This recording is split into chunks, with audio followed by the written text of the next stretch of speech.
Hi, it's Rita Beth, DIY Handy Girl. Today I'm going to show you one method of how you can paint your own wooden sign.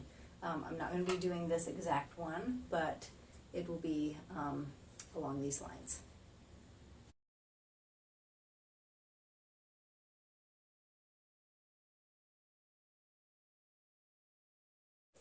So after you cut your fence posts to the size that you want, then I just take some scrap wood and wood glue, and then I also have a nail gun that I come through the front side into it. But if you don't have a nail gun, you can take nails and come through the back. Just make sure it's not going to be too thick that it goes all the way through.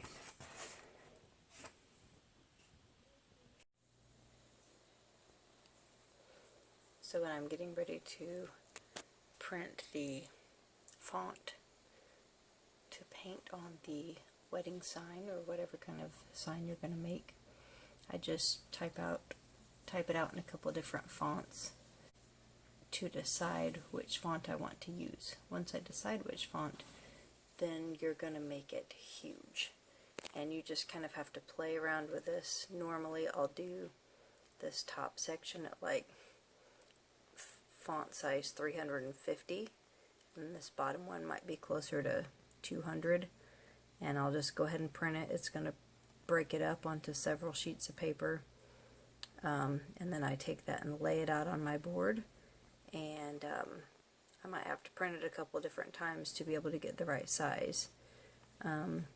If I always made my boards the exact same size, then I would probably be able to just keep the font the same size every time, but sometimes the last name is a lot longer or a lot shorter, and that still changes it, so I just play around with it each time. So here it is.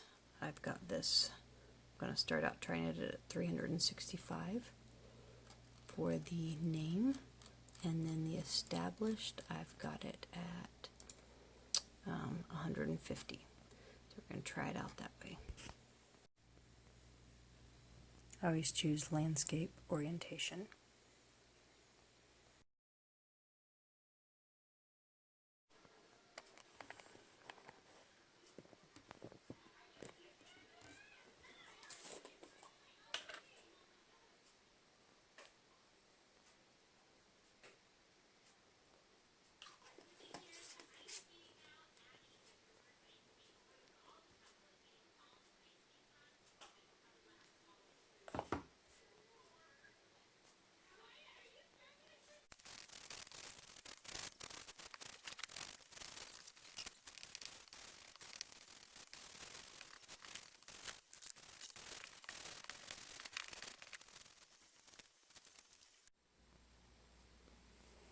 So when I'm going to trim it down to size, because when it prints, it only prints a few of the letters per page. I used to just cut all that out, and then it was really hard to be able to lay it out and get it straight, so I've learned to kind of lay the papers together and line up the tops and the bottom of the paper,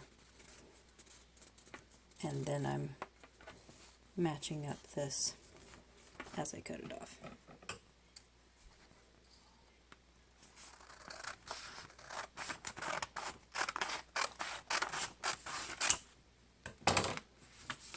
That way, when I go to lay it out,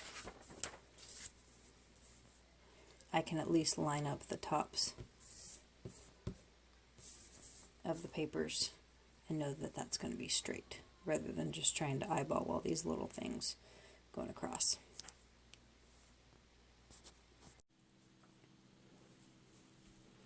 There's two different methods you can use. The method I'm going to use this time is where you do the pencil on the back of all your letters, and then you're going to flip it over and trace the outline, and that will transfer the pencil outline onto your paint.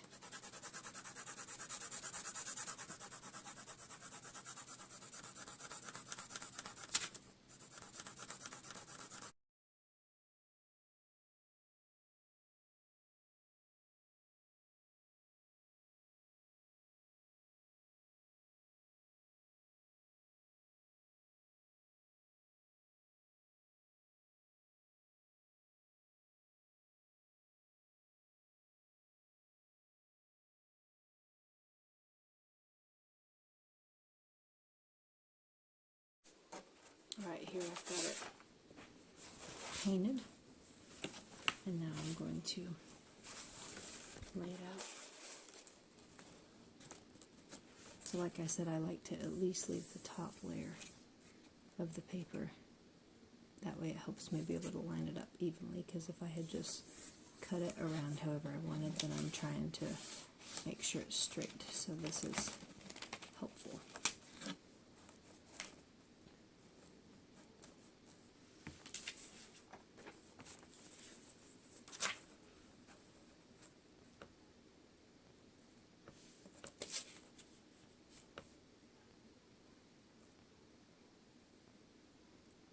Okay. Once I've got that, remember I scribbled on the back. So now I'm just going to trace the outline of that with my pencil, and wherever I push down, that's going to transfer that pencil mark.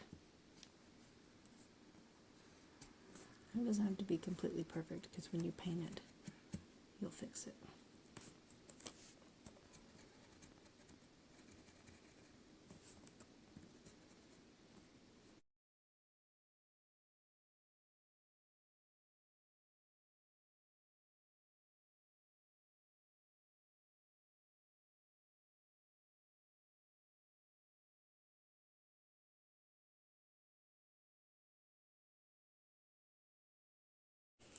So I just use simple acrylic paints for the next step. I like to mix a couple colors. And you can do this whatever color you want.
So here it is completed, and then from here you can distress it by sanding it if you want.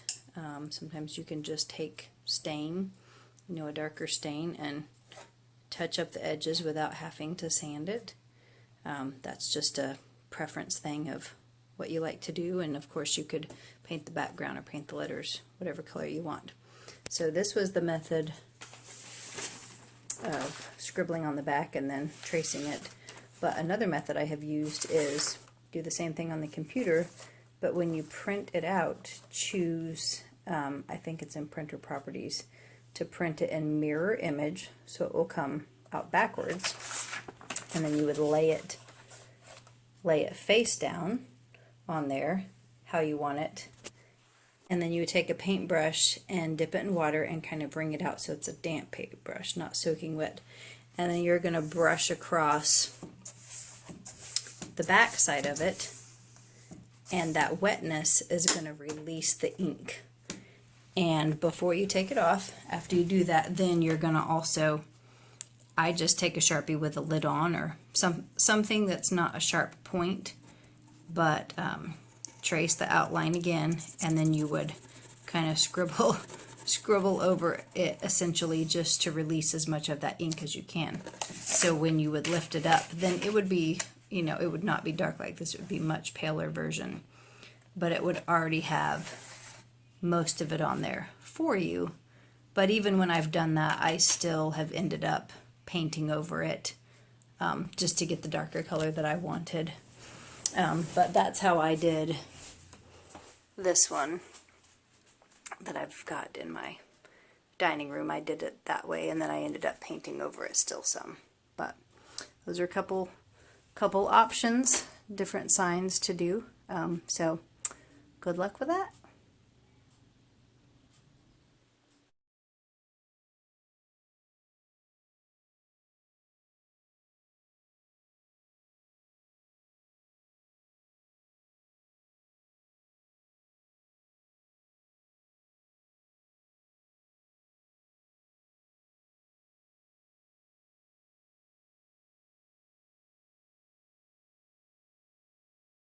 Thanks for watching.